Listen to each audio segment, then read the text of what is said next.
اعوذ باللہ من الشیطان الرجیم بسم اللہ الرحمن الرحیم۔ السلام علیکم ورحمۃ اللہ وبرکاتہ۔ میرے بھائیوں، دوستوں، بزرگوں، نوجوان بیٹوں اور بیٹیوں، ابھی میں نماز پڑھ رہا تھا تو مجھے ایک بہترین واقعہ یاد آ گیا جس میں زبردست نصیحت ہے، بالخصوص آج کے دور کے مسلمانوں کے لیے۔ تو اس لیے وہ بھی میں نے اپنے ہی لائیو ریکارڈنگ اس میں میرا فوٹو کے ساتھ بول دیا ہوں، ادھر بھی میں ریکارڈنگ تھوڑا کر دیتا ہوں اور دو چھوٹے چھوٹے واقعات اور لگا دیتا ہوں۔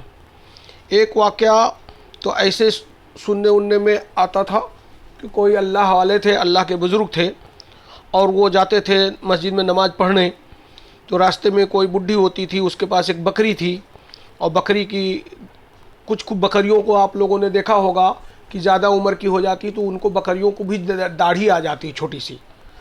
تو وہ ماں جو ہے، بوڑھی ماں، دیکھیے یہ گیا پمفلیٹ، سچا واقعہ آگے آئے گا بھی، میں جب میرا فوٹو آئے گا وہاں پہ وہ بہترین جس واقعے کے لیے میں نے ویڈیو بنایا ہے، لیکن یہ چھوٹا سا واقعہ یہاں بھی کہ وہ بوڑھی ماں ہر دم وہ اللہ والے سے پوچھا کرتی تھی کہ بھائی میری بکری کی داڑھی اچھی ہے کہ تمہارے بکری کی؟ تو اللہ کے ولی ہوں گے، رہے ہوں گے، وہ بیچارے سن لیتے، سر جھکا کے چلے جاتے مسجد کو نماز پڑھنے، اور مسجد آتے جاتے ہی اس کا گھر پڑتا تھا۔ ایک دن وہ دادی ماں نے ضد کر لیا کہ آپ کو آج بتانا ہی ہوگا، تو اللہ کے ولی تھے، رونے لگ گئے اور کہنے لگے میری ماں تجھے کیا بتاؤں، اگر میری نماز روزہ عبادتیں اللہ کے لیے خالص ہوئیں، اللہ میرا راضی ہو گیا اور مجھے مغفرت دے کے جنت دے دیا تو میری داڑھی بڑھیا، بہت اچھی میری داڑھی، تیرے بکری سے لاکھوں گنا اچھی، اور اگر اس کا الٹا ہو گیا کہ لاکھ میں نماز پڑھوں، روزہ رکھوں، حج کروں اور ریاکاری کر دیا، بدکاری کر دیا، تکبر کر لیا، میری عبادتیں برباد ہو گئی، رد کر دی جائیں اللہ کے دربار میں، تو میری داڑھی سے تیری بکری کی داڑھی لاکھ گنا اچھی۔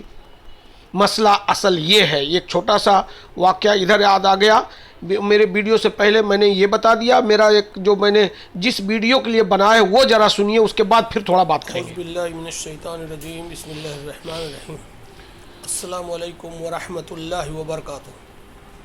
میرے بھائیوں، میرے دوستوں، بزرگوں، نوجوان بیٹوں اور بیٹیوں اور امت مسلمہ کے سارے لوگوں، ایک سچا واقعہ ذہن میں یاد آیا جو کہ دینی کتابوں میں درج ہے کہ کسی زمانے میں ایک بہت بڑے قاضی صاحب تھے، یعنی چیف جسٹس تھے، وہ اپنے بہترین گھوڑے پہ سوار ہو کے اپنی عدالت کے لیے جا رہے تھے، کپڑے بہترین پہنے تھے، جوتا اچھا تھا، کپڑے بہت اچھے تھے، اور گھوڑا بہت شاندار سواری تھی، آگے پیچھے ان کے حفاظت کے لشکر تھا، اور اپنے عدالت کو جا رہے تھے۔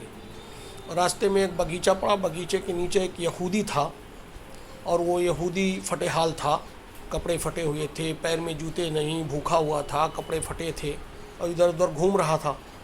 تو اس نے وہ جج صاحب کا، قاضی صاحب کا، مولانا کا، جو بھی کہہ لیں آپ، ان کے گھوڑے کی نکل پکڑ کے اور روک لیا گھوڑا، اور کہا کہ حضرت آپ تو مسلمان ہیں؟ بولے ہاں۔ تو آپ کے پیارے نبی صلی اللہ علیہ وسلم کے ہر فرمان اور ہر حدیث کو سچا مانتے ہیں؟ اس یہودی نے کہا۔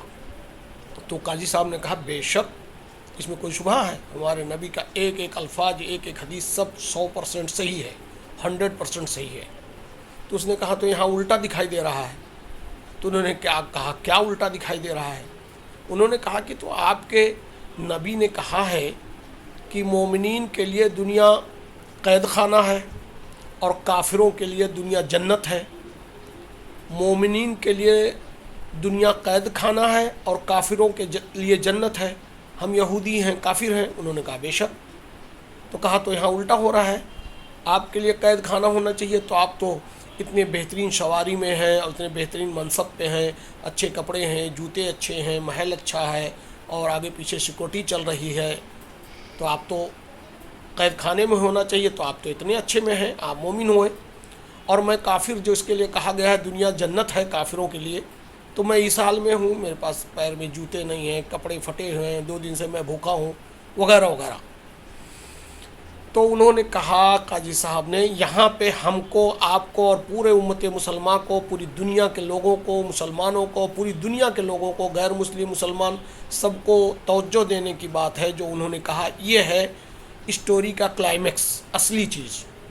انہوں نے کہا کہ میرے نبی صلی اللہ علیہ وسلم نے جو کہا ہے وہ آج مجھے اور تجھے نہیں سمجھ آ رہی، کل قیامت کے دن سمجھ آئے گی، کل قیامت کے دن سمجھ میں آئے گی۔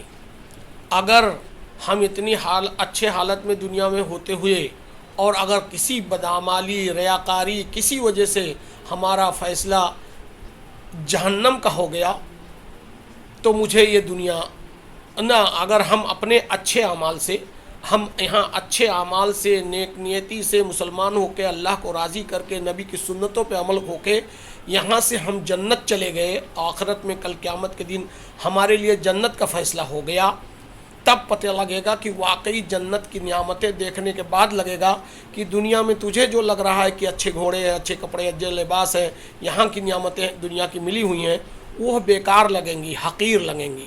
جنت کی نعمتیں دیکھنے کے بعد یہ لگے گا کہ واقعی ہم دنیا میں اتنے سکون میں ہونے کے بعد بھی قید خانے میں تھے۔ یہ ہے اصلی۔ اور اس کا الٹا، اگر تو بنا ایمان لیے ہوئے کافر ہو کے یہودی اسی حال میں مر گیا، ایمان قبول نہیں کیا، اللہ اور رسول کی بات نہیں مانا، اور بے ایمانی پہ، بے ایمان پہ، یعنی ایمان کے بغیر تیرا خاتمہ ہو گیا، تو کل جب جہنم تجھے دی جائے گی تو جہنم اتنی ہولناک جگہ ہے کہ جہنم کی ہولناک جگہ دیکھ کر تو سوچے گا اس سے اچھا جیسے کہا تھا پیارے نبی جناب محمد مصطفیٰ صلی اللہ علیہ وسلم نے کہ کافریوں کے لیے دنیا جنت ہے، تو یہ تیری جنت نظر آئے گی۔ بھلے یہاں تیرے پاس کپڑے اچھے نہیں ہیں، پیر میں جوتے نہیں ہیں، کچھ نہیں ہے، 2 دن پہ تیسرے دن تو کھانا ملتا ہے، یہ باغیچے میں گھوم رہا ہے، ہوا لے رہا ہے، آکسیجن لے رہا ہے، ٹھنڈی چھاؤں میں پیڑ کے نیچے گھوم رہا ہے، یہ تجھے جنت نظر آئے گا۔ کس کے سامنے؟ جہنم کا ہولناک منظر دیکھ کر۔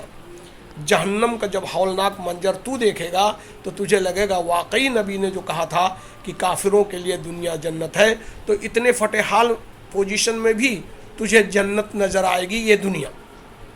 اور مومنین کے لیے جو کہا ہے کہ قید خانہ ہے دنیا، تو اتنی اچھی جو تو دیکھ رہا ہے پوزیشن ہماری، اتنے کے باوجود جب جنت کا نظارہ ہم دیکھیں گے، اور جنت انشاءاللہ ہمارے نیک اعمال کے بعد ہم سب کو ملے گی، تو جنت کا سکھ دیکھ کے، وہاں کی آشائش دیکھ کے، وہاں کی رونق دیکھ کے ہم کو واقعی لگے گا کہ میرے نبی نے جو کہا تھا مومنین کے لیے دنیا قید خانہ ہے۔